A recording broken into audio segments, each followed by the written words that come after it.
नमस्कार. शंकर स्वामी ब्लॉग मध्ये आपले सहर्ष स्वागत. तर अन्नपूर्णा माता अन्नपूर्णेच्या कृपेनुसार आपल्याला अन्न मिळतं आणि माता अन्नपूर्णेश्वरीची आपण एक स्तुतीपर थोडं संस्कृत मध्ये वर्णन करणार आहोत. उर्वी सर्वजनेश्वरी भगवती मातान्नपूर्णेश्वरी वेणी नील समान कुंतलहरी नित्यान्नदानेश्वरी सर्वानंदकरी सदा शुभकरी काशीपुराधीश्वरी भिक्षां देहि कृपावलंबन करी माता अन्नपूर्णेश्वरी. माता अन्नपूर्णेच्या कृपेनं आपल्याला अन्नाचं ताट मिळतं, आपलं पोषण होतं, आपले जीवन जीवित्व हे अन्नमय कोशावर अवलंबून आहे. याची प्रत्येकानं आदरपूर्वक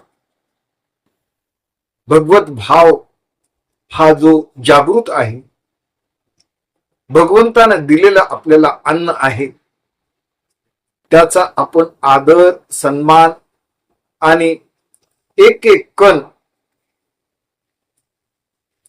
आपल्या पोषणासाठी, आपल्या शरीर संवर्धनासाठी आणि आरोग्यमय जीवन प्रवास यासाठी भगवंतानं माता अन्नपूर्णेनं हे जे अन्नमय भाव, तिचं दर्शन, विराट दर्शन आपल्या पोषण मूल्य तत्वानं सर्वांचं कल्याण मंगलमय आणि जो प्रसाद आहे, प्रसादे सर्व दुःखा हा निरस्योपजायते, रस स्वरूपात, पाक स्वरूपात, पाककलेतून फळ, भाज्या,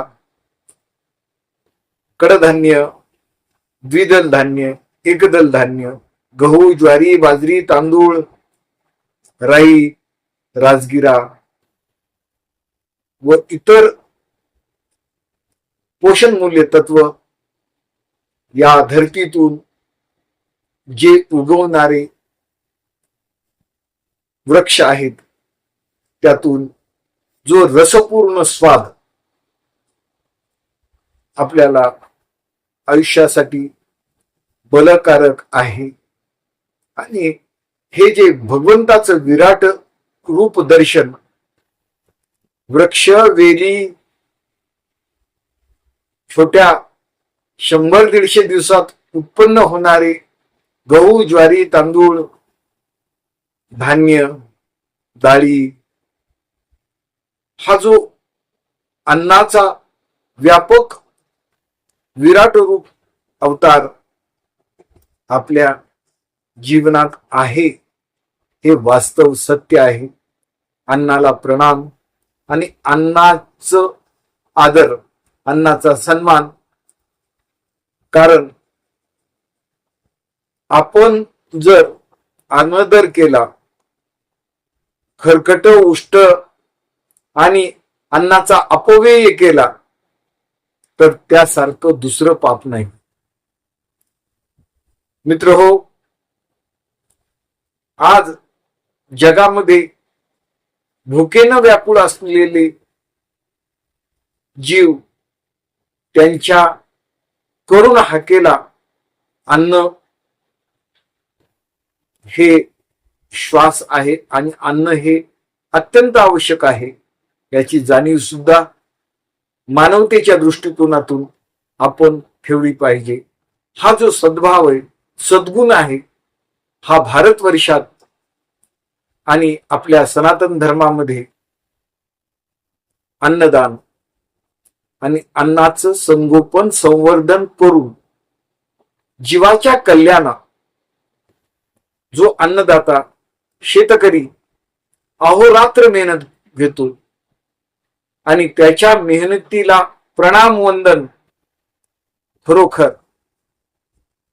हे भगवंताची मूर्ती आहे, जी अहोरात्र प्रयत्न करते आणि त्यांच्या निर्मिती मूल्याला आपण आदर केलं पाहिजे. यथायोग्य त्यांचं आर्थिक उन्नती होणं गरजेचं आहे आणि तसंच त्यांनी तयार केलेल्या अन्नाचा सन्मान केला पाहिजे. अपव्यय आणि नासाडी होणं हे मोठं पाप आहे. कारण इंधन लागतं, ऊर्जा लागते, पाणी लागते आणि सुयोग्य जमिनीतून जे उत्पन्न होतं अन्न ते प्रत्येक जीवाच्या रक्षणासाठी, अन्नासाठी जो हा प्रचंड मेहनतीचा आणि कर्माचा आणि कर्मसाधनेतून निर्माण झालेले हे अन्न प्रत्येकाला सुखमय आहे आणि शांती मिळते, तृप्ती मिळते, रसस्वाद मिळतो, त्यातून पोषण होतो. माता, बालक, ज्येष्ठ, श्रेष्ठ सर्व जीवित्व असलेली सर्व तुम्ही आणि या अन्नपूर्णेच्या प्रसादावर आपलं जीवन आहे, याची खरोखर आदरपूर्वक, सन्मानपूर्वक अन्नाचा आदर करावा, अन्नाची सुरक्षा करावी. अन्न हे पूर्ण ब्रह्म आहे आणि प्रत्यक्ष भगवंत आहे, हेच या विश्लेषणाचा भाग आहे. किती प्रकारचे फळं, किती प्रकारच्या भाज्या, किती प्रकारचे धान्य हा शेतकरी उत्पन्न करतो आणि तेव्हा आपलं ताट सजले जातं. आपण जरी पैसे खर्च करत असलो तरी त्यांच्या मेहनतीला प्रणाम वंदन, तेव्हाच आपल्या समोरचं आलेलं ताट ही महाशक्ती आहे, हे विराट दर्शन आहे. समस्त भारतवासियांना सुखी ठेवणारी शेतकरी हा अन्नदाता आहे, त्याचा आदर सन्मान होणं अत्यंत आवश्यक आहे. मित्र हो, हा जो व्हिडिओ तयार करण्याचा माझा हेतू आहे, आपल्या देशामध्ये मोठमोठ्या पंक्ती होतात, छोटे मोठे समारंभ होतात, घरगुती रोज अन्न शिजलं जातं, बनवलं जातं, तयार केलं जातं, विविध प्रकारचे मसाले वापरले जातात आणि अन्नाची नासाडी होते. हे मोठं दुःख आहे आणि ते व्यक्त करण्यासाठी आज हा माझा विचार तुमच्या समोर मांडलेला आहे. कारण आपली श्रम, मूल्य आणि अन्नाची किंमत प्रत्येकाच्या भुकेला खरंच त्याची जाण ठेवणं महत्वाचं आहे. आणि अन्नाचा आदर होणंही गरजेचं आहे, कारण ही राष्ट्रीय संपत्ती आहे. अन्न ही काही व्यक्तिगत मालमत्ता नाही. आपल्या पोटाला लागतं तेवढंच खा, गरजेपुरतंच खा, अपव्यय होता कामा नये.